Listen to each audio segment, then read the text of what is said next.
মানুষ, ডাক্তাররা বলে মানুষের শরীরের ভিতরে লক্ষ লক্ষ রক্তকণিকা, প্রত্যেক রক্তকণিকা চলার রাস্তা ভিন্ন। লক্ষ লক্ষ রক্তকণিকা যদি থাকে, লক্ষ লক্ষ রাস্তাও তো আছে। প্রত্যেকটা রক্তকণিকা 5 মাইল বেগে চলে। কয় মাইল? ডাক্তাররা বলতেছে একটা রক্তকণিকা যদি রাস্তা ফেল করে, অন্য রাস্তায় ঢোকে, সঙ্গে সঙ্গে লোকটা মারা পড়বে। এই ক্ষেত্রে যাই তারা বলে মানুষ মইরে যাওয়া কোনো আশ্চর্য না, বাইসে থাকা হইলে আশ্চর্য। কথা ঠিক কিনা? এই বৈজ্ঞানিকরা আবিষ্কারই করতে পারে না, হাড়ের উপরে বোটা আছে না, বোটা ওঠে নামে, কি করে ওঠে। এবং কোনো দুনিয়ার কিছু নড়াচড়া করতে হলে পিছনে শক্তি লাগে না? এই যেমন মাইক্রোফোনটা লড়িয়ে উঠছে, এর পিছনে শক্তি আমার হাতের ব্যয় হয়েছে, কি হয়? কিন্তু ওই হাড়ের উপরে যে বোটা ওঠে এবং নামে, কোন শক্তিতে আজ পর্যন্ত আবিষ্কারই করতে পারে না। চলতে তো আছে, স্বীকার করো না? কথা কয় না। এই জন্য আল্লাহ বলছেন ওয়াবিল আফাকি ওয়া ফি আনফুসিকুম আফালা তুবসিরুন। এই আমার বান্দা বান্দিরা, তোরা আমাকে তালাশ করার জন্য কোথাও প্রয়োজনে দৌড়ি, তোর নিজের দিকে তাকা, তাইলে আমার পরিচয় পাবি। কথা ঠিক না ভাই? এই জ্ঞানীরা যারা একটু দুনিয়া শিক্ষিত হইয়া ধরাকে সরাগান মনে করেন না, আমি সেই বাজানদেরকে বলবো, আমি শেয়ার করে বলেন তো, দুনিয়া সৃষ্টির পরে আমার মালিক এই আঙ্গুলের একটা আঙ্গুলের টিপ এতটুকু জায়গায় ডিজাইন করছে, এতটুকু জায়গায়। দুনিয়া সৃষ্টির পর যত মানুষ আসছিল, আছে, আসবে, এতটুকু জায়গায় ডিজাইনের মধ্যে একটা মানুষের টিপের সঙ্গে আর একটা মানুষের টিপের পূর্ণ কোনো মিল আছে? আর একটু আসতে পার আছে? আচ্ছা বলেন তো, কোন ডিজাইনার আছে এতটুকু জায়গায় কয়টা ডিজাইন করতে পারে? কথা বলে। কিন্তু এই ডিজাইনার কে? এইটা কইবে কে? এটা জ্ঞান কে বলবে? এই জন্য এক আল্লাহর ওলি বলছিলেন, বর্গে দারাখতা সবজে দর নজরে হুশিয়ার হারওয়ারাতে দফতুরি মারে ফাতে কিরদেগা। হে আমার মালিক, আমি যখন একটা গাছের পাতার দিকে তাকাই, তখন গাছের পাতার থেকে আমি তোমার পরিচয় পাই। এই এক ধরনের কচুর পাতা দেখবেন, বিভিন্ন ধরনের এত সুন্দর সুন্দর ডিজাইনের মতো, দেখেন নাই কি সুন্দর ডিজাইন করা? এই ডিজাইন করলো কে? হ্যাঁ, কে? ওই এই জন্যই হাদিসের ভিতরে আসছে, তাফাক্কুরু সাআতান ফি খালকিল্লাহ খায়রুম মিন ইবাদাতিস সিত্তিন ওয়া ফি রায়াতিন 70 ওয়া ফি রায়াতিন 80 সানা। আল্লাহর মাখলুকাত নিয়ে যখন তুমি চিন্তা করবা, ফিকির করবা, মুরাকাবা করবা, অল্প সময় মুরাকাবায় 60, 70, 80 বছর নফল ইবাদত করলে যেই পরিমাণ সব পাবা, ওই সময় তার চেয়ে বেশি সব। কারণ বান্দাবান্দি যখন আল্লাহর মাখলুকাত নিয়ে মুরাকাবা করে, তখন ওই মাখলুকের খালেকের পরিচয় আসে। কথা ঠিক না ভাই? ঠিক।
अगर जानब माशूक नबाशुद का शाश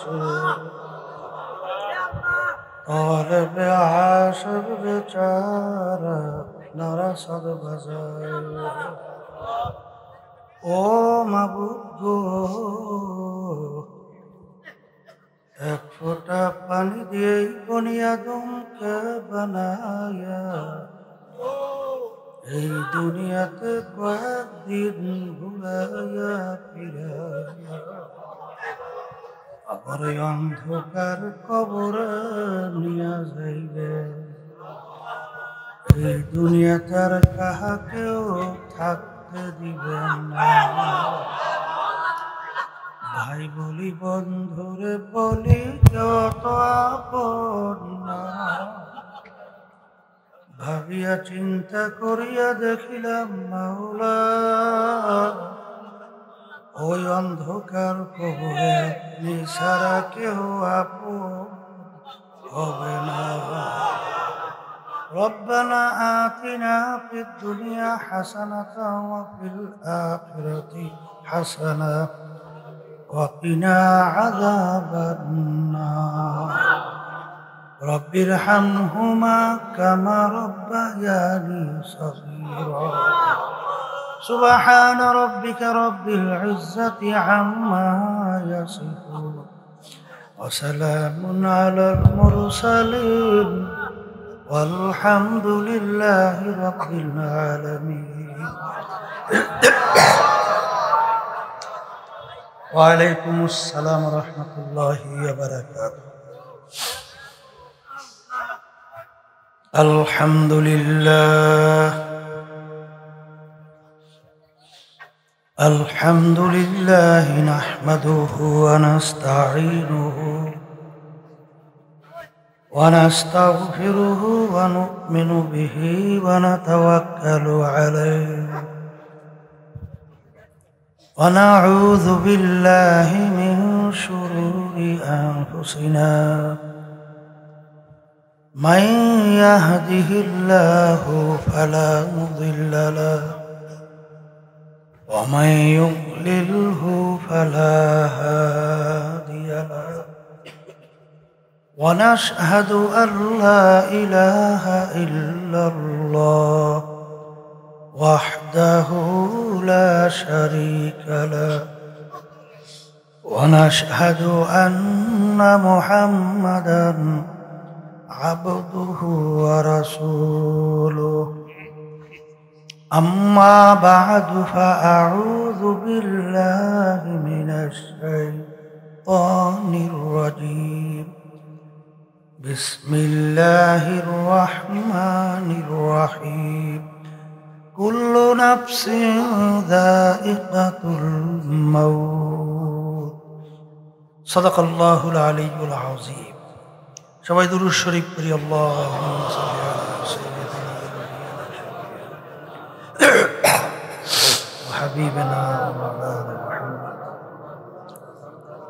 সাল্লাল্লাহু আলাইহি ওয়া আলা আলিহি ওয়া আসহাবিহি ওয়া বারিক ওয়া সাল্লাম আল্লাহুম্মা সাল্লি আলা সাইয়্যিদিনা ওয়া নাবিয়িনা শাফি'িনা ওয়া হাবিবিনা ওয়া মাওলানা মুহাম্মদ صلى الله عليه وعلى آله وأصحابه وبارك وسلم اللهم صل على سيدنا ونبينا وحبيبنا ومولانا محمد صلى الله عليه وعلى آله وأصحابه وبارك وسلم শুকরিয়া আদায় করতেছি মহান রব্বুল আলামিনের দরবারে। রব্বুল আলামিন ফিতনা ফাসাদের যুগে দুনিয়ার সমস্ত কাজ থেকে বিরত রেখে উলামায়ে কেরামদের মজলিস জাকিরিন শাকিরিন সাদিকিন অনেক আল্লাহর খাস বান্দারা এই মজলিসের মধ্যে আছে, যাদের সঙ্গে রব্বুল আলামিন আমাদের জীবনের একটা সময় কাটাবার সুযোগ করে দিয়েছেন। শুকরিয়া তার সবাই বলি আলহামদুলিল্লাহ। অনেক লোকের কানে মাহফিলের দাওয়াত পৌঁছার পরেও অনেকের সুযোগ থাকা সত্ত্বেও মাহফিলে আসে না। আবার তালাশ করলে দেখবেন বহু দূর থেকে কষ্ট স্বীকার করে আমার অনেক ভাইরা এই মাহফিলে পাগলের মতো সুইটা চলে আসছে। মান জাদ্দা ওয়াজাদা, যে যেই জিনিস পাওয়ার জন্য চেষ্টা করে ওই জিনিসে পাইয়াও যায়। দাদাজান আব্বাজান চরবনের জমিনে ঘুমায় আস। আমার আব্বাজান বলতেন, দিনই মাহফিলে প্রথম থেকে শেষ পর্যন্ত থাইকা বাড়ি বিদায় হয়ে চলে গেলে আমল নামার মধ্যে কম পক্ষে হলেও 50 লক্ষ নেকি এরকম জমা হতেই পারে না। নিয়াত যাদের সহি, আল্লাহকে রাজি খুশির উদ্দেশ্যে যারা আসছে, রব্বুল আলামিন লক্ষ লক্ষ নেকি আমল নামায় দান করবে। একটা নেকির মূল্য সম্পর্কে আল্লাহ রাসূল সাল্লাল্লাহু আলাইহি ওয়াসাল্লাম অহুদ পাহাড়কে ইঙ্গিত করে বলছিলেন, পুরা পাহাড়টা যদি স্বর্ণের হয়ে যায়, যত মূল্য হবে তুলনা ছাড়া একটা নেকির মূল্য অনেক বেশি। একটা নেকির প্রয়োজন সম্পর্কে আল্লাহ রাব্বুল আলামিন কুরআনুল কারীমের ভিতরে বলছেন, ফামান ইয়ামাল মিসকালা যাররাতিন খায়রান ইয়ারাহ ওয়া মান ইয়ামাল মিসকালা যাররাতিন শাররান ইয়ারাহ। আল্লাহ বলছেন, যারা পরিমাণ তোমার নেকি থাকবে ফল তুমি পাবা, মানে ভোগ করতে পারবা। আর যারা পরিমাণ যদি গুনাহও থাকে তার ফলও তোমার ভোগ করা লাগবে। জাররা কাকে বলে? কাপড় ধুইয়া নিগড়াইয়া রোদ্রে ঝাড়া দিলে লক্ষ লক্ষ রেণু রেণু দেখা যায়, এক একটা রেণুকে বলা হয় জাররা। আমার ভাইদেরকে বলবো, পর্দা আলে মা বোনরা যারা শুনতেছে, কিয়ামতের ময়দানে একটা নেকির জন্য ঠেকা বাজতে পারে না? একটু আস্তে কর। সারা কিয়ামতের ময়দানে ঘুরি একটা নেকি সংগ্রহের সুযোগ আছে? হ্যাঁ, বলে হুজুর তা কেমন? কিয়ামতের ময়দানের অবস্থা এমন কঠিন হবে, এত ভয়াবহ হবে। আল্লাহ রাসূল সাল্লাল্লাহু আলাইহি ওয়াসাল্লাম কিয়ামতের ময়দানের অবস্থান বুঝাতে চাইয়ে বলছিলেন, আয়েশা রে, কিয়ামতের ময়দানে সমস্ত মানুষ উলঙ্গ অবস্থায় উঠবে, ল্যাংটা। আয়েশা সিদ্দিকা রাদিয়াল্লাহু তাআলা আনহা বলছেন, আল্লাহ রাসূল, আমরাও কি ল্যাংটা অবস্থায় উঠবো? বলে তোমরাও কিয়ামতের ময়দানে ল্যাংটা অবস্থায় উঠবা। হে আল্লাহ রাসূল, আমাদের লজ্জা শরম করবে না এত মানুষ? আল্লাহ রাসূল সাল্লাল্লাহু আলাইহি ওয়াসাল্লাম বলেন, আয়েশা রে, কিয়ামতের অবস্থানটা এত কঠিন হবে, মানুষ ওঠার পরে নজর যে উপরের দিকে উঠা যাবে, নিচে নামাবার সুযোগ পাবে না। কিয়ামতের ময়দানের অবস্থা কেমন কঠিন হবে আল্লাহ রাব্বুল আলামিন কুরআনুল কারীমের ভিতরে বলছেন, ইয়াউমা ইয়াফিরুল মারউ মিন আখিহি ওয়া উম্মিহি ওয়া আবিহি ওয়া সাহিবাতিহি ওয়া বানিহি লিকুল্লি ইমরিইম মিনহুম ইয়াউমা ইযিন শা'নুন ইউগনি। আল্লাহ রাব্বুল আলামিন বলছেন, কিয়ামতের ময়দানটা এত কঠিন হবে, মা পর্যন্ত ছেলেকে পরিচয় না দিয়ে ভাইগে যাবে। তা মা যদি সন্তানের পরিচয় না দেয়, দ্বিতীয় এমন কে আপন আছে? আর আছে কেউ? ওই কঠিন মুহূর্তে কেউ কাউকে নেকি দিবে চিন্তাও করা যায়। আর এই নেকি সংগ্রহের জায়গা কোথায়? বলেন এই দুনিয়াতে। কোথায়? তাইলে যারাই মাহফিলে আসছেন, নিয়ে যাদের সহি একটা দুইটা, আল্লাহ কবুল করে লক্ষ লক্ষ নাকি এমন না হতাম। যারা আসছেন খুশি নেবে, আর যারা আসে নাই কপাল পড়ছে। কপাল কি? আমরা তো বলি কপাল পড়ছে, কিন্তু ওরা কিন্তু আমাদের এই কথা শোনার পরে মিসকি মিসকি হাসে, আবার টিটকেরি মাইরে একজন আর একজন আগে ঢইলা ঢইলা পড়ে, ঠিক না? এক পর্যায়ে নাউজুবিল্লাহ ওরা আমাদেরকে ধর্মান্ধ বলে। কি বলে? ধর্মান্ধ। বোঝেন নাই? অন্ধ কি রাস্তায় চোখে দেখে চলতে পারে? হ্যাঁ, অন্ধের রাস্তা চলতে হলে আর একজনের কাঁধে হাত দিয়ে বা হাত ধরে তারপর হাঁটতে হয়। তা আমরা যে ধর্ম পালন করি তাও বলে অন্ধের মতো, অর্থাৎ এখনো বাস্তবতা নাই। নাউজুবিল্লাহ। কপাল পোড়াদেরকে বলবো, ওরা সৃষ্টিকর্তা তালাশ করে পায় না, ঠিক না? তা তালাশ করতে করতে শেষ পর্যন্ত পাইছে। কি পাইছে জানেন?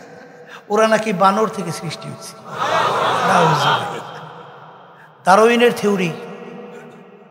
এই বাংলাদেশের ভিতরে এই বছর একেবারে নিচের ক্লাস পর্যন্ত ডারউইনের থিওরি ঢুকিয়ে দিয়েছে। আগে পরে তো এম এ ক্লাস সহ অন্যান্য ইউনিভার্সিটি তো পড়ই তুই, এখন এখন নিষ্পদ ঢুকাই দিছিল যে মানুষ নাকি বানর থেকে সৃষ্টি হয়েছে। নাউজুবিল্লাহ। ডারউইন থিওরি দিয়েছে মানুষ বানর থেকে সৃষ্টি কেমনে হয়। কলে বানর তার পার্সের সঙ্গে মানুষের অনেক পার্সের মিল আছে, তো বানরের পার্সের সঙ্গে মানুষের পার্সের মিল আছে, বানর মানুষ হয় কেমনে। কলে বানর জঙ্গলের ভিতরে লাফাইতে লাফাইতে গাছের ঘষায় ঘষায় ল্যাস পশম পরি অটোমেটিক মানুষ হয়ে গেছে। কত বড় একটা অযৌক্তিক থিওরি। তামাম দুনিয়ায় প্রায় হাজারের মতো বৈজ্ঞানিক এই থিওরিকে অযৌক্তিক বইলা এক কথায় নিক্ষেপ করিয়া বঙ্গোপসাগরে, মানে এটা কোনো থিওরি হতে পারে না, ঠিক কিনা? এই কপাল পোড়ার সাপ। বানর যদি লাফাইতে লাফাইতে ল্যাস পশম পইরিয়া গাছের ঘষায় ঘষায় মানুষ হয়, এখন দুনিয়াতে বানর নাই, এগুলো কি লাফায় না? সব সভ্য, সব ভদ্র হয়ে গেছে, একেবারে চুপচাপ। তাহলে আগে দুই একটা যদি লাফাইতে লাফাইতে ল্যাস পশম করে মানুষ, এখন দুই একটা হবে না কেন? কথা ঠিক না বেটি? কোন যুগে, কোন দেশে, কোন জঙ্গলে, কোন তারিখে বানর লাফাইতে লাফাইতে মানুষ হয়েছে? এই দেশটা দেখাও, জঙ্গলটা দেখাও, এই তারিখটা দেখাও। এর সম্পূর্ণ একটা মন করা অযৌক্তিক কথা, ঠিক না বেটি? আমি আমার ভাইদেরকে বলবো, ওরা সৃষ্টিকর্তা তালাশ করে পায় না, ঠিক না? আমি ওদেরকে বলবো যে আল্লাহ রাব্বুল আলামিন ভালো মন্দ বিবেচনা করার মতো শক্তি প্রত্যেকটা মানুষের দান করছে না? না করে নাই? পাগল ছিলেন না? পাগল, পাগলের উপরে কোনো বাদ বিচার আছে? সব আছে, গুনাহ আছে, নামাজ আছে, রোজা আছে, যা ওর চক্ষু নাই, হাত নাই, অঙ্গ প্রত্যঙ্গ নাই, তোর বাদ বিচার নাই কেন? তাহলে ওর জ্ঞান না থাকার কারণে ওর উপরে কোনো ধরপাকড়ও নাই, ঠিক কিনা? কিন্তু এটা জ্ঞানী মানুষ যদি অন্যায় করে ছাড় নাই, ঠিক না বেটি? আল্লাহ রাব্বুল আলামিন এই ভালো মন্দ সৃষ্টিকর্তাকে তালাশ করে বের করার জন্য তোমাকে আমাকে জ্ঞান দান করছে, কথা ঠিক না বেটি? এই জ্ঞান পাওয়ার পরেও যারা নাকি সৃষ্টিকর্তা তালাশ করে পায় না, ওরা কুত্তার চেয়েও খারাপ। ওরা আবার আরেকটু বাইরে বলে, হুজুর সৃষ্টিকর্তা যদি একজন থাকি তাহলে তারে বানাইল কেটা? বোঝেন না? শয়তান তোর বসে থাকে না। এই আমি যদি বলে তাকে বানাইছে অমুকে, প্রশ্ন শেষ। আবার করবে না যে হুজুর তাহলে তারে বানাইছে কেটা? বলছি তারে বানাইছে অমুকে, প্রশ্ন শেষ। আবার করবে না? আচ্ছা তাকে বানাইছে কে? তাকে বানাইছে, প্রশ্ন শেষ কবে? এটা মুখ খুলে কথা বলে, শেষ আছে কথা? হুজুর শেষ নাই, ব্যাপারটা কি? বলে ব্যাপার কিছুই না। বলে তা কি? বলে মানুষ বানাইছে কি? আবার কন মানুষের এই চিন্তা শক্তি ব্রেন দান করছে কিনা? এই ব্রেনের ভিতরে একটা সীমাবদ্ধতা আল্লাহ রাখছে না রাখে নাই? আমরা মানুষ সব বুঝি, সব বুঝে, কিছুই বুঝেন না। যদি বুঝতেনি আপনার ভিতরে রূপ আছে, আজ পর্যন্ত আবিষ্কার করতে পারছে? দেখছেন? কালা না নিলে না, ধলা না নিলে অমুক অমুক সমুক, দেখছেন? তাহলে আপনি স্বীকার করেন আপনার ভিতরে রূপ আছে? এটা স্বীকার করলেন কেন? কি আল্লাহর বান্দারা, অনেক জিনিস আপনার আমার ভিতরে আজ পর্যন্ত ডাক্তার আবিষ্কারই করতে পারে নাই। মানুষ কেমনে বাঁচতে থাকে পারি না। আমি আমার বাজানদেরকে বলবো, যারা একটু ইংরেজি বাংলায় শিক্ষিত হইয়া দরকার সরাগান মনে করেন না, আমি সেই বাজানদেরকে বলবো, কোরআনুল কারীম এখন আমাদের মাঝে নাই? আছে? আচ্ছা কোরআনুল কারীম নাযিল হলো কি একদিন দুই দিন হইল? প্রায় 1500 বছর, ঠিক না? কোরআনুল কারীম নাযিল হলো, যুগটা ছিল অন্ধকার, অসভ্যের যুগ। এই অসভ্যের যুগ বলা হয় কেন? পালাক্রমে, বংশক্রমে খালি হত্যাযজ্ঞ চলতে থাকতো, মারামারি, কাটাকাটি, কোপাকুপি, মানবতা বলতে কিছু ছিলই না। শুধু তাই না, তখন মেয়েদেরকে, মহিলাদেরকে এমনভাবে বাদী এবং এমন অত্যাচার নির্যাতন করত, মেয়ে সন্তান জন্মগ্রহণ করে জ্যান্ত অবস্থায় মাটির ভিতরে গর্ত করতে চাপা মাটি দিয়ে মাইরে ফেল, এত বড় চালে, কথা ঠিক না বেঠিক? কিছুদিন আগেও সেই জালেমের ইতিহাস বাংলাদেশে আমরা দেখছি। এটা আসতে কয় দেয় যার ভিতরে আত্মা আছে, যার ভিতরে মানবতা আছে, যার ভিতরে মানুষত্ব আছে, সে কোনোদিন একটা মানুষকে মারতে পারে? পারে? তাহলে ওটা জালেমের চেয়েও খারাপ, শয়তানের চেয়েও খারাপ। কত বড় আশ্চর্য কথা! ঠান্ডা মাথায় একটা মানুষকে গুলি করে রাস্তার ভিতরে ফালাই দেওয়া, হ্যাঁ? এর নাম রাজনীতি না হুয়ারিয়া নীতি? হ্যাঁ, এখনো নীতি? কত বড় আশ্চর্যের কথা! রাজনীতি মানুষের কল্যাণের জন্য, আর এখন রাজনীতি হয়েছে লুটপাট, খুন, বাংলাদেশ থেকে টাকা পাচার করে বিদেশে বেগম পাড়া তৈরি। ওরে জালেমের দলে না, ওই এখন এই অন্ধকারের যুগও ছাড়াই ফেলছে, তাও ছাড়াই গেছে। তা মালিকের মায়ের আলমের ভাই, নাহলে এই ঘটনায় যে এই ঘটনা ঘটবে কেউ চিন্তাও করছে? মালিক যে ওই আমরা বাসায় ছিল না, এই ছোট ছোট পাখি, ছোট ছোট পাথর দিয়ে সব শেষ। কোন সময় কি ঘটাই এ মালিক দেখাই হেঁটেছে মালিক, ঠিক না বেঠিক? এই যে অন্ধকার যুগের ভিতরে কোরআন কারীম নাযিল হলো, যারা জ্ঞানী মানুষ তারা চিন্তা করবে আল্লাহ রাসূল সাল্লাল্লাহু আলাইহি ওয়াসাল্লামের উপরে। আল্লাহ রাসূল সাল্লাল্লাহু আলাইহি ওয়াসাল্লাম দুনিয়ার কোনো শিক্ষায় শিক্ষিত হয় নাই, হওয়ার সুযোগ আল্লাহ দেয় নাই, এই জন্য তাকে উম্মি বলা হয়। তারা নিজের দস্তখত করতে জানতেন না, নিজের সাইনও করতে জানতেন না। কারণ সে যদি বড় শিক্ষিত হতো, এই দুনিয়াদার বেঈমানের দলেরা, নাস্তিকের দলেরা, ফাসেকের দলেরা, বদমাইশের দলেরা বলার সুযোগ পেত লোকটা বড় শিক্ষিত ছিল, মেধাবী ছিল, জ্ঞানী ছিল, পণ্ডিত ছিল, কোরআন কারীম নিজে লেখা লইছে। এখন সে দস্তখতই জানে না, হলে একবে কেমনে? এই জন্য আল্লাহ রাব্বুল আলামিন তাকে উম্মি রাখছে। মায়ের পেটে থাকা অবস্থায় আল্লাহ তার আব্বাকে নিয়ে গেছে, দুনিয়াতে আসছে 7 বছর 6 বয়স, আম্মাকেও নিয়ে গেছে। হাতের ভিতরে একটা আংটি ছিল, আংটি মোবারক, ওই আংটি দিয়ে সিল মারত, ওইটাই হলো প্রমাণ। এক ডক্টর আছে সর্বনাইতে, বছর খানিক হইবে, আমার জন্য আল্লাহ নবী সাল্লাল্লাহু আলাইহি ওয়াসাল্লামের পক্ষ থেকে চিঠি লাগছে, আর আল্লাহ রাসূল যে সিল মারছেন আংটি দিয়া, এই আংটিটা সহ ওই চিঠি দিয়ে আসছে আমাকে হাদিয়া হিসেবে দেখার জন্য। দেখলাম যে আংটির সিলটা কেমন। এই কথা বলার অর্থ হলেই যে আল্লাহ রাসূল দুনিয়ায় কোনো শিক্ষায় শিক্ষিত ছিল না, উম্মি। তার উপরে এই ছোট চটি বই না, কুরআনুল কারীম 30 পারা নাযিল হয়েছে।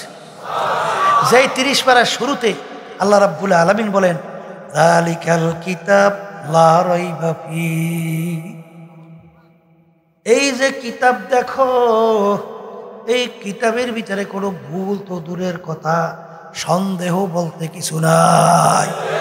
সবাই বলেন সুবহানাল্লাহ। এখনো কোরআন কারীম আমাদের মাঝে আছে না নাই? ওই চ্যালেঞ্জের আয়াত নাই? ওই যালিকাল কিতাব লা রাইবা ফীহি এখনো নাই? জোরে কর। আমার আব্বাজান বলতে রে, নাস্তিকের দলেরা, বেঈমানের দলেরা, বদমাইশের দলেরা, তোদের সঙ্গে আমাদের কোনো ঝগড়াও নাই, মারামারিও নাই, কাটাকাটিও নাই, তোরা সবাই একাত্রিত হ, শুধু মানুষ না, সব মাখলুকাত এক হ। তারপরেও আমার এত বড় কালাম দরকার নাই, পারলে একটা সূরার মতো সূরা পারলে বানাইয়া দেখা, বা পারলে একটা ভুল বের করে দেখা। পারছে? যারা এই চেষ্টা করছে কালিমা পড়ে মুসলমান হয়ে গেছে। এই যে ফেরাই বলি, ওই যে কানাডার টরেন্টো হইল কানাডার রাজধানী না, সেখানে ইউনিভার্সিটির প্রফেসর এরিমিরল গণিত এবং ওই যুক্তিশাস্ত্রের উপরে পাণ্ডিত্য অর্জন করছে, বাইবেলের উপরে সাংঘাতিক দক্ষতা অর্জন করছে, পাণ্ডিত্য অর্জন করছে। ধর্মীয় খ্রিস্টানদের পাদ্রী। আহমদ দিদারের সঙ্গে তার যখন ডিবেট হয়, সে বলে যে কোরআনুল কারীম ঠিক, আর ক্যারিমিরাল বলে বাইবেল ঠিক। চ্যালেঞ্জ হয়ে গেল। যখন ক্যারিমিরাল কোরআনুল কারীম নিয়ে রিসার্চ করা শুরু করছে, যখনই পড়ে যালিকাল কিতাব লা রাইবা ফীহি, এই যে কিতাব দেখো কোনো ভুল সন্দেহ নাই, এইটা পড়ার পরে তার শৈলের ভিতরে কম্পন শুরু হয়ে গেছে। দুনিয়া সৃষ্টির পরে এরকম ইতিহাস ঘটনা তো কোনোদিন দেখিও নাই, শুনিও নাই। আজ পর্যন্ত এমন কোনো লেখক, এমন কোনো বই, এমন কোনো কিতাব, এমন কোনো দার্শনিক, এমন কোনো বৈজ্ঞানিক, এমন কোনো পাণ্ডিত আজ পর্যন্ত কেউ চ্যালেঞ্জ করতে পারে নাই যে আমার কিতাবে লেখনীতে কোনো ভুল নাই, আমার আবিষ্কারে কোনো ভুল নাই, আমার দর্শনে কোনো ভুল নাই। পারছে? তিনি যখনই বললেন যালিকাল কিতাবু লা রাইবা ফীহি, তিনি হতভম্ব হয়ে গেলেন। ব্যাপার কি? এত বড় চ্যালেঞ্জ, এর ভিতরে কোনো ভুল নাই? এরপরে তিনি সামনে আরো তালাশ করে, যত যায় ততই তাকে উল্টা প্রশ্ন ছুঁড়ে দেয়, যত তালাশ করবি ভুল পাবি না, এর ভিতরে ভুল না। এরপরে চিন্তা করছে, ওর মাথায় চিন্তা ছিল কোরআন কারীম নাযিল হয়েছে 1500 বছর। তখন বিজ্ঞান ছিল, আবিষ্কার ছিল, মোবাইল ছিল, fax, telephone, satellite, internet, Facebook কিছুই ছিল না। তাইলে কোরআনুল কারীম যেহেতু 1500 বছর আগে নাযিল, তাহলে এখন বর্তমানে বৈজ্ঞানিকদের আবিষ্কারের সঙ্গে তার সঙ্গে দ্বিমত হবে এবং তার সঙ্গে মিলবে না, এটাই বাস্তব। কিন্তু যখনই তিনি তালাশ করে আর যত আবিষ্কার দেখে সব কোরআনুল কারীমের সঙ্গে 100 ভাগ মিলে যায়। কবরের যাত্রীরা, নেক কামাই করার জায়গা কিন্তু দুনিয়া। যত ফাইজলে বিয়ার যা করো, আর যতই হারাম খোরেরা আর ঘুষ খোরেরা, সুদ খোরেরা, জালেম বাজারে আর সাদা খোরবা এই সম্পদ গুছাইয়া ওই কবরে কিন্তু কিছুই লইয়ে যাইতে পারবা না। পারবে? পারবে? পারছে আজ বলতে কেউ? তাই যদি নাই পারে, যখন দেখলো কোরআনুল কারীম বৈজ্ঞানিক দার্শনিক লেগে যত কয় সব বের। আল্লাহ রাসূল জন্মগ্রহণ করছে মরুভূমি, আরবে মরুভূমি না, সেখানে পানি আছে, নদী আছে, খাল আছে, পানির কোনো ব্যবস্থা আছে। তাহলে কোরআনুল কারীমের ভিতরে সমুদ্র সম্পর্কে আলোচনা হয় নাই? আল্লাহ কি কইছে? মারাজাল বাহরাইনি ইয়ালতাকিয়ান বাইনাহুমা বারযাখুন লা ইয়াবগিয়ান। মিলাইয়া দেখে আবিষ্কার কইরা বৈজ্ঞানিকরা যে সমুদ্র সম্পর্কে কোরআনুল কারীম যা বলছে 100 ভাগ মিলে গেছে। আল্লাহ রাব্বুল আলামিন বলে, আমি যা কিছু সৃষ্টি করছি জোড়ায় জোড়ায়, এখন জোড়ায় জোড়ায় সৃষ্টি করছে, সব তো বুঝিও না, বর্তমানে কিছু তো বুঝি। হ্যাঁ ঠিক না? আমি একদিন রাস্তা দিয়ে যাইতে আছি, দেখি কিছু ধান বড় আর কিছু ধানের গাছ ছোট। আমি কই ব্যাপার কি, কিছু ধানের গাছ বড় কিছু ছোট কেন? বলে হুজুর, ওই বড় যে ধান গাছগুলো ওগুলো হচ্ছে পুরুষ ধান, আর ছোট ধান গাছগুলো হলো মহিলা ধান। ওখানেও জোড়া আছে না নাই? আর একটু আসতে কয়, ওই আমরা পান খাই না, পান একজনকে হুজুর কোন পানটা বেশি স্বাদ লাগে জানেন? বলে যেইটা ওই হিরে এসে গোড়ায় মিললে যায় ওই পানটা হলে মহিলা পান, ওইটা স্বাদ বেশি। আর দেখবেন যেইটা মেলে না ওইটা হুজুর স্বাদ কম। এইটা তো কি আছে, মিল আছে, ঠিক আছে। ওয়াশ-শামসু তাজরি লিমুস্তাকাররিল লাহা, মালিক বলেন সূর্য তার আপন কক্ষপথে চলমান। আবিষ্কার করার পরে বৈজ্ঞানিকরা বলে সূর্য আসলেই তার কক্ষপথে চলমান। এই জন্য আমার বাজানদেরকে দুই একটা কথা বলার উদ্দেশ্য হলো, কোরআন কারীম এখন আমাদের মাঝে আছে না নাই? তোমাদের সঙ্গে আমাদের কোনো ঝগড়াও নাই, মারামারিও নাই, কোনো কাটাকাটিও নাই। বাজান কবরে কিন্তু কোনো দলাদলি নাই। কেউ যদি কবরে যাইয়া পরিচয় দাও আমি চরবনের মুরিদ, বাজান এই পরিচয় কবরে কিন্তু কোনো কাজ হবে না। কেউ যদি পরিচয় দাও আমি কুরাইশ বংশের, আমি অমুক বংশের, অমুক টমুক সমুক চেয়ারম্যান, এমপি, মিনিস্টার, পি, এই পরিচয় কোনো কাজ কবরে হবে না। হবে হবে হবে। বর্তমানে এক শ্রেণী আছে দলের জন্য পাগল, অন্যায় করুক, কোরআনের বিরুদ্ধে করুক, সুন্নাতের বিরুদ্ধে চলুক, হাদিসের বিরুদ্ধে চলুক, যা মনে করে তা করুক, আসি তো দলের লাগে আসি। এক শ্রেণী বর্তমানে বাইরেছে এমন দলের সঙ্গে আমার রক্ত গোস্ত মিলিয়া, এখন আর আমি নাই কথাবার্তা ইলাহি তাবতিলা মেলছে মিলার মতো গিলাসের মধ্যে এই পানি দিয়া চিনি দেয় না, চিনি দিয়া গোলায়, চিনির অস্তিত্ব আছে। হ্যাঁ দলের লাগে এমন মেলামেশার অস্তিত্বই বলে এক কফল ফোরার চার। এই তোর এক ফোঁটা রক্ত তৈরি করার শক্তি কোনো দলের নেতার আছে? কোনো নেত্রী না? হ্যাঁ এক টুকরা গোস্ত তৈরি করে ক্ষমতা আছে এই দেশে? কে নেমাত কার? মাগনা রক্ত আর মাগনা গোস্ত পাইয়া আর খালি মিল কার সঙ্গে মিল? কি কথা ঠিক না? ঠিক। এই জন্য আমার বাজানদেরকে বলবো, পর্দা মাহমুল্লা যারা শুনতে কথা বেশি লম্বা টাম্বানা সংক্ষেপ আকুল মান্দ ইশারা বসা আসতে যে নাকি জ্ঞানী হয়, অল্প কথার মাধ্যমে পুরো বিষয়টা বুঝতে পারে। কুরআনুল কারীম সত্য না মিথ্যা? এটা জোরে কর। সত্য যদি হয়, আমি কুরআনুল কারীম থেকে আয়াত শরীফ তেলাওয়াত করছি। প্রথম কুল্লু নাফসিন যায়কাতুল মউত, প্রত্যেকটা জানদার আল্লাহ বলতেছেন একদিন মৌতের শরাব পান করা লাগবে, অর্থাৎ মরণ লাগবে। এই আয়াত কি ঠিক আছে? না মরিয়ে পারবেন কিনা? পারবেন? মরণ লাগবে। তাই মরণ যদি লাগে, এরপর ওই সত্য কালামের ভিতরে আল্লাহ বলে মরার পরে কি হবে?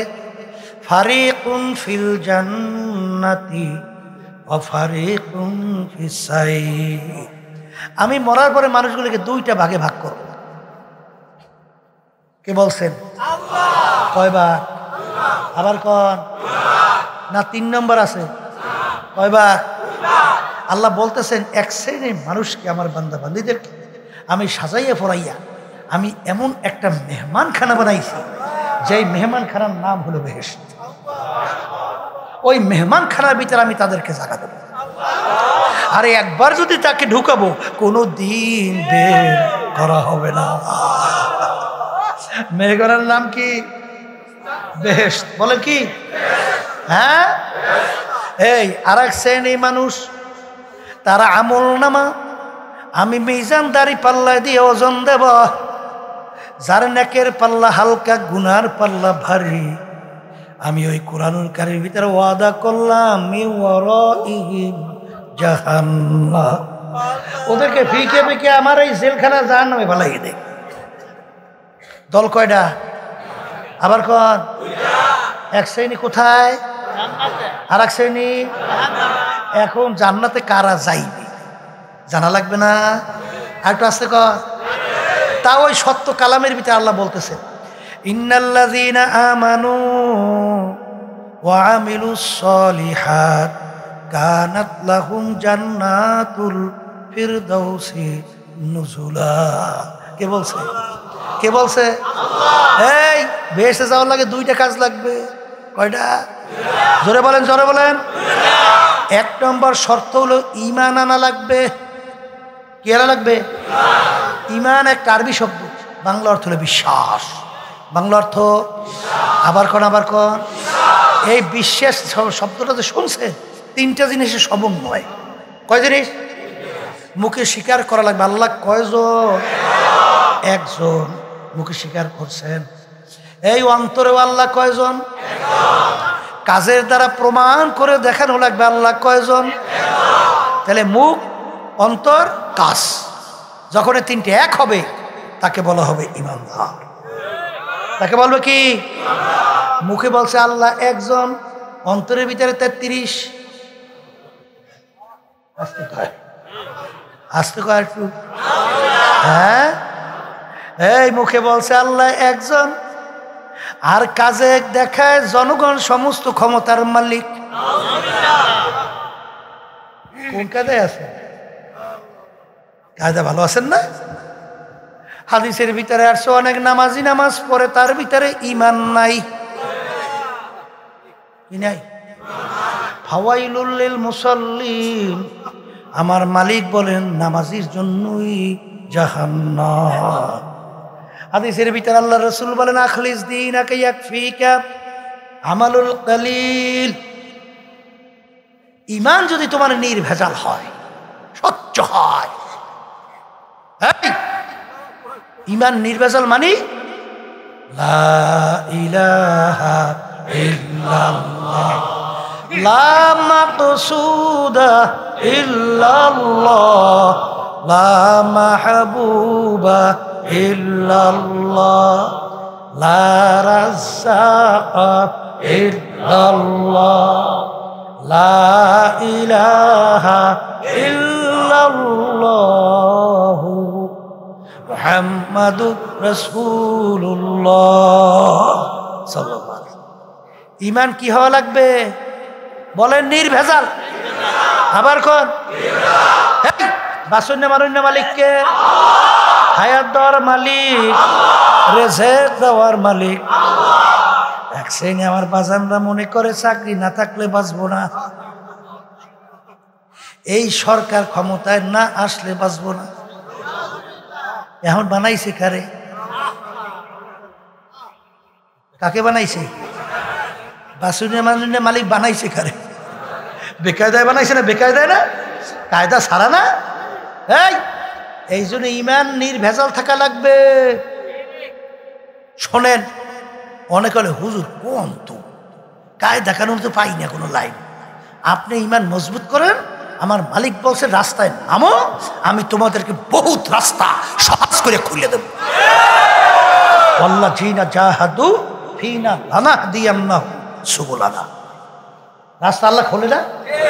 ঈসা আলাইহিস সালাতু ওয়াস সালাম নাম শুনছেন? নবীর নাম শুনছেন? বিবি জুলাইখার নামও তো শুনছেন। দরজা 7টা, তালাও মারছে 7টা, আটকাইছে 7 দরজায়। ইউসুফ, আমার কথা না মারি এখন কোনো উপায় নেই, এখন তুই বাইরে নেই, সুযোগও নেই। দরজাও 7, তালাও 7। দুনিয়ার কোনো দৃষ্টিতে বাইরে না সুযোগ আছে? এখন আমার সুযোগ হইলে কত ফটো আছে বাইরে, তো কথা ঠিক না ঠিক?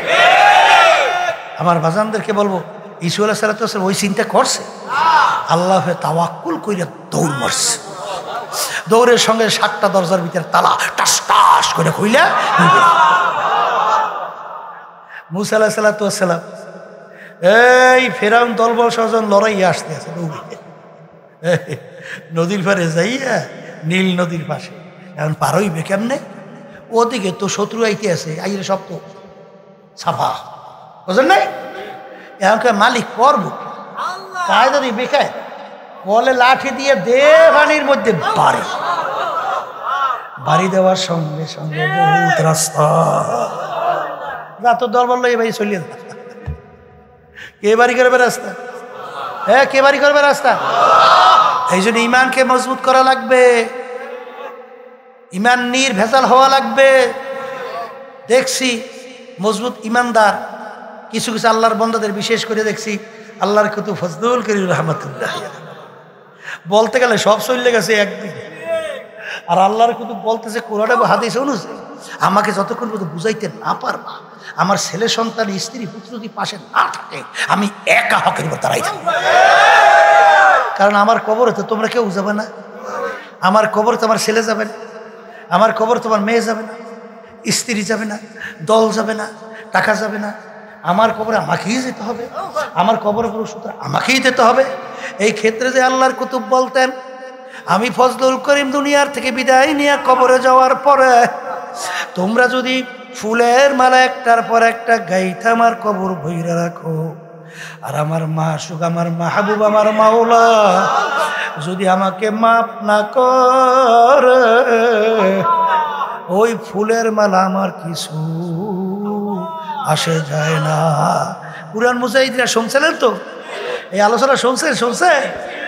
আল্লাহর কুতুব বলছিলেন, আমি ফজলুল করিম দুনিয়ার থেকে বিদায় নিয়ে কবরে যাওয়ার পরে তোমরা যদি জুতার মালা একটার পর একটা গাইতে আমার কবর ভইরা রাখো, আর আমার মাসুক, আমার মাহবুব, আমার মাওলা যদি আমাকে মাফ কইরা দেয়, ওই জুতার মালা আমার কিছু আসে যায় না। এই জন্য আমার বাজানদেরকে বলবো, বাজান এই কবরে কি জিজ্ঞাসা করবে তুমি কোন দলে, কোন বংশে, তুমি মেম্বারের চেয়ারম্যান না, এমপি না, মিনিস্টার না, পীর না, মুরিদ নাকি? শিখাইবে কবরে প্রশ্ন কয়টা? বলেন 3টা। 1 নম্বর মান রব্বুকা, 1 নম্বর, 2 নম্বর ওমা দীনুকা, 3 নম্বর ওমান নাবিয়ুকা। এই 3 প্রশ্নের ভিতরে কোথাও কিন্তু নাই তুমি কোন দলের, কোন বংশের, কার ছেলে, কোন দলের লোক। এ কবরের যাত্রীরা, আল্লাহ রাসূল সাল্লাল্লাহু আলাইহি ওয়াসাল্লাম দুনিয়া থাকা অবস্থায় তার কলিজার টুকরার সন্তান ফাতেমা রাদিয়াল্লাহু তাআলা আনহা তাকে ইঙ্গিত করে বলছিলেন, ইয়া ফাতেমা তুয়ান ইজি নাফসাকে মিনান না, এ ফাতেমা দুনিয়ায় থাকা অবস্থায় নিজে আমল করো, জাহান্নামের আগুন থেকে বাঁচো। ও ফাতেমা, এর পরে অন্ধকার কবরে যাইয়া সব। ফাতেমা যদি কবরে এই পরিচয় দাও, আমি আখিরি জামানার নবীর মেয়ে। আল্লাহর হাবিব বলেন, ফাতেমা রে, এই পরিচয় কবরে কোনো কাজ হবে না। এই যে আমার ভাইদেরকে বলবো, পর্দা আলে মা বোনদেরকে বলবো, আল্লাহর বান্দারা পর্দা আলে মা বোনের ঈমানকে মজবুত করেন। দ্বিতীয় নম্বর কাজ হলো আমলে সালেহ। দ্বিতীয় কাজ কি বলেন? নেক কাজ। মুখ খুলে বলেন, কি কাজ? এই নেক কাজ কোনটা, এটা কিন্তু বোঝা লাগবে। আমরা বলি এই কাজ, এটা নেক কাজ বলি না? আপনাদেরকে বলি না? আবার দেখবেন আট্রসি, ওরাও তো আখেরাতে নাজাতে বেহেশতে সুসংবাদ দেয় না? এই রাজার বাগ দেওয়ান বাগ দেয় না?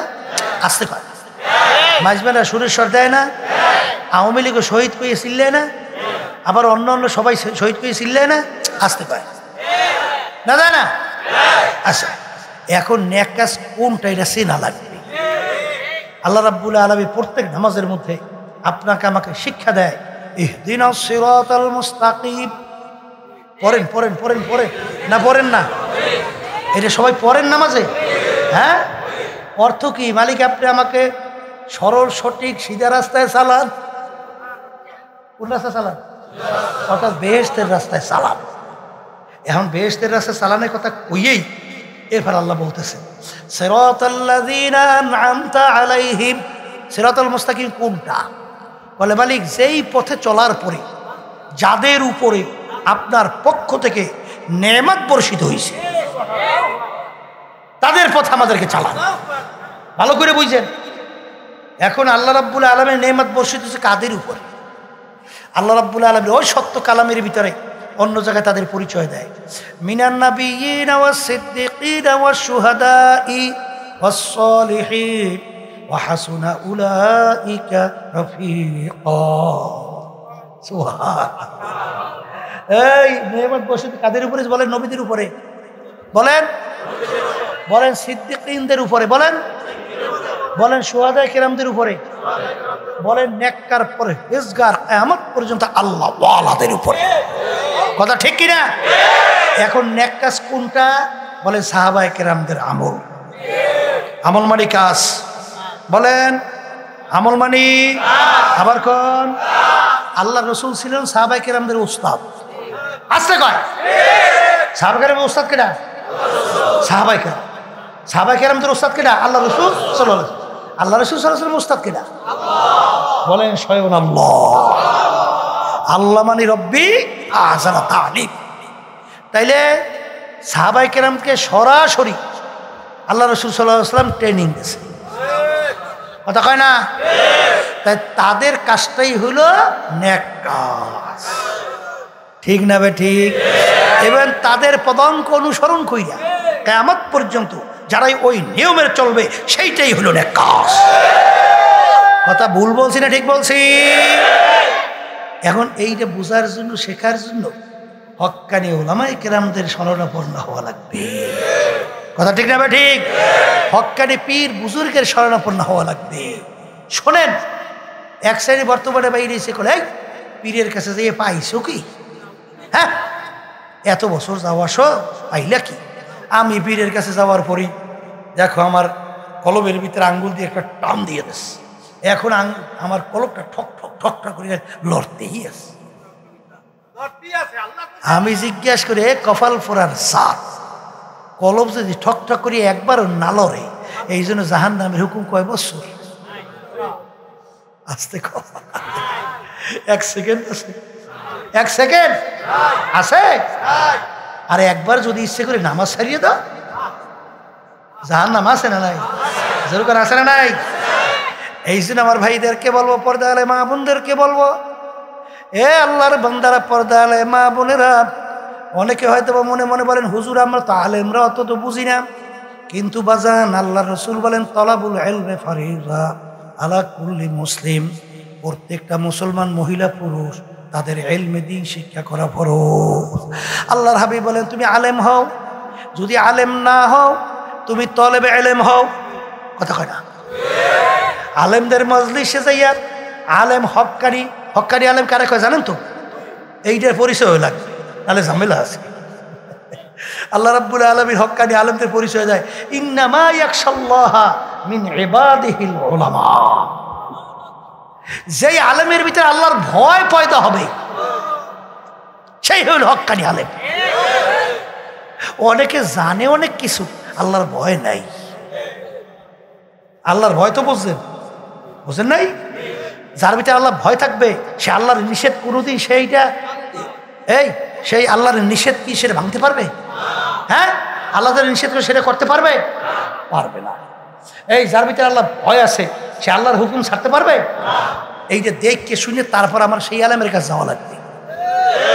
আর একটু আসতে কন, আর একটু আসতে কন। চিনবো কেমনে? চিনবেন কেমনে? আপনি চেষ্টা করেন, আল্লাহ চিনেই দেবে। কি কথা ঠিক নেবে? আল্লাহ কাছে চাইলে আল্লাহ পরিচয় দিয়ে দেয় না? জোরে কান দেয় না?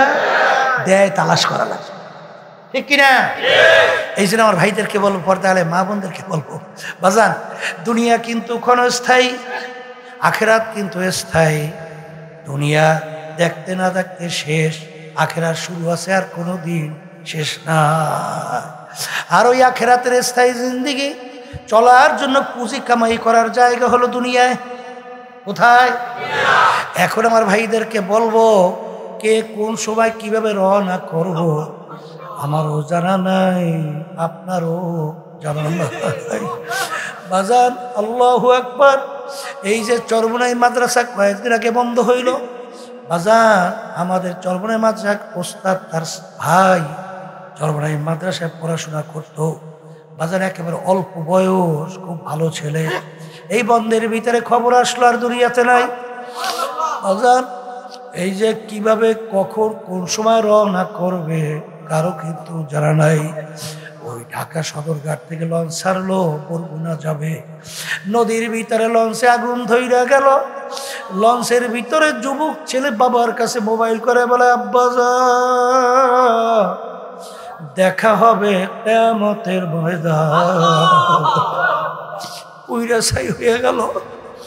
বাজার আজকে আমরা রাস্তায় আসতেছি, ওই বাবা বিভিন্ন ফ্যাক্টরির ভিতরে আগুন ধরাইয়া দিয়েছে। বিভিন্ন গার্জিয়ানরা অপেক্ষা করে, অনেকে মনে উইরা ছাই হয়ে গেছে। কে কোন সময় কখন রওনা করব? আরে দুনিয়াদার পাগল, ভালো কইরা বোঝো, দুনিয়ার কাজে যদি কেউ 5 বারও ঠগো, আবার ওই কাজের ভিতরে চেষ্টা করলে জিতবার আশা করা যায়। কিন্তু একবার যদি কেউ কবরে যাইয়া ঠইগা বসো, আর দ্বিতীয়বার দুনিয়াতে আইসা আপিল কইরা জিতবার কিন্তু আর আশা না। এই জন্য আমার ভাইদেরকে বলবো, পর্দা আলে মা বোনদেরকে বলবো, বাজারে আমরা ভালো করে চিনতে ভাবনা কইরা দেখছি, কোরআনুল কারীম কিন্তু সত্য। আর কোরআনুল কারীম যদি সত্য হয়, বাজান যেই মালের দ্বারা, হারাম মাল যার দ্বারা রক্ত এবং গোশত তৈরি হবে, তার জায়গা জাহান্নাম ছাড়া হবে না। আল্লাহ আপনি আমাকে আমাদের সবাইকে মাফ কইরা দেয়। বাজান এক ওয়াক্ত নামাজ পড়বে বলতে অন্য ওয়াক্তে নিয়ে কাজা কইরা পড়লে 2,88,00,000 বছর আগুনে জাহান্নামে জ্বলা। একবার কেউ যদি একটা রোজা রমজানের ছেড়ে দাও, ইচ্ছা কইরা 70,000 বছর জাহান্নামের আগুনে জ্বলা লাগবে। একবার যদি কেউ যাদের সঙ্গে দেখা দেওয়া জায়েজ নাই, একবার দেখা দাও, ইচ্ছা কইরা কমপক্ষে একটা কবিরা গুণা 7,000 বছর জাহান্নামের আগুনে জ্বলা লাগবে। আমার বাজানদেরকে বলবো, পর্দা আলে মা বোনদেরকে বলবো, বাজান আসলে কঠিন কিছুই না। আল্লাহর উপরে তাওয়াক্কুল কইরা চলো, দেখবা নামাজে কি মজা আমার মালিক রাখছে। নামাজ ছাড়া শের ঝুঁকা কর দেখলো, বাজান সেজদা দিয়া দেখো আমার মালিকের জেকেরের ভিতরে যে কি মজা। বাজান মাওলার জেকের কইরাই দেখো, বাজান আল্লাহর হুকুম পালন করার ভিতরে কি মজা। আল্লাহর হুকুম পালন কইরে দেখো, হারামে কিন্তু আরাম নাই, হারামে কিন্তু আরাম নাই নাই নাই নাই। এই যে আমার বাজানদেরকে বলবো, পর্দালে মা বোনদেরকে বলবো, এ দুনিয়াদার পাগল মনকে মাঝে মাঝে একটু নিরিবিলি একটু মোরাকাবা চক্ষু বন্ধ কইয়া করো। দুনিয়ার সাধারণ আগুনের ভিতরে 1 মিনিট আঙ্গুল ঢুকাইয়া দেখো। 1 মিনিট তো দূরের কথা, 1 সেকেন্ড আঙ্গুল রাখার শক্তি দুনিয়ার কোন মানুষের নাই। কিন্তু এ কবরের যাত্রীরা আল্লাহর রাসূল সাল্লাল্লাহু আলাইহি ওয়াসাল্লাম বলেন, দুনিয়ার আগুনের চেয়ে 70 গুণ তেজের আগুন জাহান্নামের আগুন। আমাকে আমাদের সবাইকে মাফ করে দেন। আল্লাহ রাব্বুল আলামিন বলেন, নারুল্লাহিল মুকাদাতুল্লাতী তাত্তালিউ আলাল আফইদা। জাহান্নামের আগুন এমন তেজের আগুন হবে, শরীরের যে কোনো জায়গায় লাগার সঙ্গে সঙ্গে আগুন যায় কলিজা পর্যন্ত পুড়ে যাবে। আল্লাহ আপনি আমাকে আমাদের সবাইকে মাফ করে দেন। আল্লাহ কুল্লামা নাদিজাত জুলুদুহুম বাদদালনাহুম জুলুদান গায়রাহা। জাহান্নামীরা জাহান্নামের আগুনে জ্বলতে জ্বলতে তাদের শরীরের চামড়াটা পৃথক হয়ে জমিনে ধারাস করে পড়ে যাবে। আপনি আমাকে আমাদের সবাইকে মাফ করে দিন। বাজার আবার নতুন চামড়া গজাইয়া যাবে, আবার পড়তে পড়তে জমিনে পুইরা যাবে। এ দুনিয়াদার পাগল, আমার মালিক গাছের ভিতরে তুলাগুলা কেন দিল? তুলা তো কোনো মানুষকেও খাইতে দেয় নাই, কোনো পশুকেও খাইতে দেয় নাই। আমার মালিক ডাক দিয়া বলে, আব্দুল করিম, হে রহিমা খাতু, হে রেজাউল করিম, তোরা আমার আশরাফুল মাখলুকাত, আমার বড় আউসের বন্দা। আরে তোরা যখন ঘুমাইয়া থাকবে, মাথা যদি মাথা ভাইঙ্গা জমিনে মাথাটা পইরা থাকে, আমার দেখে আমার কুদরতি কলিজায় সহ্য হবে না। এই জন্য আমি গাছের ভিতরে তুলা দিলাম। তুলা পারবি বালিশ বানাবি, তোষক তৈরি করবি, ল্যাপ তৈরি করবি। শীতের ভিতরে মালিশ মাথায় দিয়া, ল্যাপের উপরে তোষকের উপরে শুয়ে ল্যাপ গায়ে দিয়ে তুই নাকটাই না ঘুমাবি। কিন্তু আমি তোর বিচার চাইয়া চাইয়া দেখি, ফজরের সময় মুয়াজ্জিন যখন আমার পক্ষ থেকে তোকে দাওয়াত দেয়, আসসালাতু খায়রুম মিনান নাওম, আমি তোর বিচার চাইয়া থাকি, দেখি তুই নাকটাই না ঘুমা। তোকে আমার ফজরের নামাজে পাই নাই, আরে তোকে জহুরে ডাকছি পাই নাই, আসরে ডাকছি পাই নাই, মাগরিবে ডাকছি তোকে আমি পাই নাই, এশায় ডাকছি পাই নাই। এ বান্দা বান্দি, তুই ল্যাপ মুড়া দিয়ে আরে আরামে ঘুমাইছ। আমি তোদের জন্য জাহান্নামের ভিতরে ল্যাপ তোষকের ব্যবস্থা রাখছি। আল্লাহ অমিন জাহান্নাম মিহাদুন ওয়া মিন ফাওকিহিম গাওয়াশ। আমার মালিক বলে, এ ফেরেশতারা দুনিয়ার ভিতরে নাফরমান আমার সমস্ত নেয়ামত ভোগ কইরা, আরে আমার দেওয়া চক্ষু নেয়ামত দিয়া দেখছে, আমার দেওয়া নেয়ামত হাত দিয়া কাজ করছে, আমার দেওয়া নেয়ামত ব্রেন দিয়া কাজ করছে, ব্যবসা বাণিজ্য করছে, পড়াশোনা করছে, আমার দেওয়া নেয়ামত দিয়া সম্পদ গুছাইছে। আমার হুকুম মানে না, ওদেরকে জাহান্নামের তোষকের উপরে শোয়াইয়া দেয়, এরপরে জাহান্নামের ল্যাপটা গায়ের উপরে উঠাইয়া দেয়, এরপরে জাহান্নামের ল্যাপ তোষক চতুর্পাশ দিয়ে আটকাইয়া দাও, এরপরে ল্যাপ তোষকের ভিতরে জাহান্নামের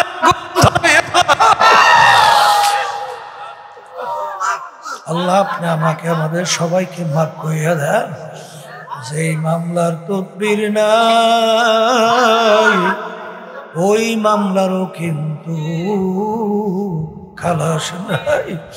এ দুনিয়াদার পাগল, আল্লাহর নদীর ইতিহাস পড়ে দেখো, আমার মাওলার ভয়, জাহান্নামের ভয়। কানতে কানতে অস্থির হয়ে যাইত। কিন্তু এক সাইডে আমার বাবারা, পর্দালে মা বোনেরা, গুনার পর গুনাহ কইরা যাইতেছে, কই একটু চিন্তাও নাই, ভোরাও বেকা নাই, চোখেও পানি নাই। যেই মামলার তদবির নাই, ওই মামলারও কিন্তু খালাস নাই। আমার বাজানদেরকে বলবো, বাজান, আমার মালিক যখন মাহফিলে নিয়ে আসছেন, আমার মালিক বড় দয়ার মাওলা, বড় মায়ার মাওলা। বাজান, যদি মাপ চাওয়ার মতো মাপ চাইতে পারো, আমার মালিক শুধু তোমাকে আমাকে মাপ করবেন তাই না, আমার মালিক তোমাকে আমাকে তাই না তার কুদরতি কোলের মধ্যে জায়গা না দিয়া পারবে। আল্লাহুম্মা আমিন। এ ঘরের মেয়ে লোকের হাত উঠাও, গুনার কথা মনে করো, দুই চোখের পানি ফালাও, মালিকের দরবারে কান্দো আর মাপ চাও। আর যদি কান্না না আসে, মন কি বুঝো রে মন? একদিনের ঘরের দরজা দিয়া নতুন বউ হয়ে উঠছিল রে মন। কত মেয়ে লোকে শরবত খাওয়াইলো, কত মেয়ে লোকে বাতাস করলো। আবার এমন একটা দিন আসবে, এই ঘরের দরজা দিয়ে মরা লাশ হইয়া বের হবা। ছেলে কানবে মা মা করে, মেয়ে কানবে মা মা করে, জবাব তো আর দিবা না। আল্লাহ, ইয়া আল্লাহ, আপনি মাঠের দিকে চাইয়ে দেখে আপনার বান্দারা কিভাবে কাঁদবে। মালিক, আমাদের ছেলেও মরে নাই, মেয়েও মরে না, গুনাহ করে বসছি রে, মাফ করে দেন গো মাওলা, মাফ করে দেন। আল্লাহর বান্দারা জোর করিয়া কান্দেন, জোর করিয়া কান্দেন। সন্তান মারা গেলে চোখে পানি আসে, সম্পদ নষ্ট হয়ে গেলে চোখের ভিতরে পানি আসে। তোমার আমার গুনার কেন যে জাহান্নামের আগুন জ্বলছে, জাহান্নামের আগুন চোখের পানি ছাড়া ঠান্ডা হবে না। আল্লাহ, যাদের ছেলে মাহফিল হইল, যারা মাহফিলের জন্য চেষ্টাকারী সাহায্য করলো, আমরা যারা মাহফিলে উপস্থিত হয়ে গেলাম, আমাদের সবার উপরে খাস মেহেরবানি নাযিল করেন আল্লাহ।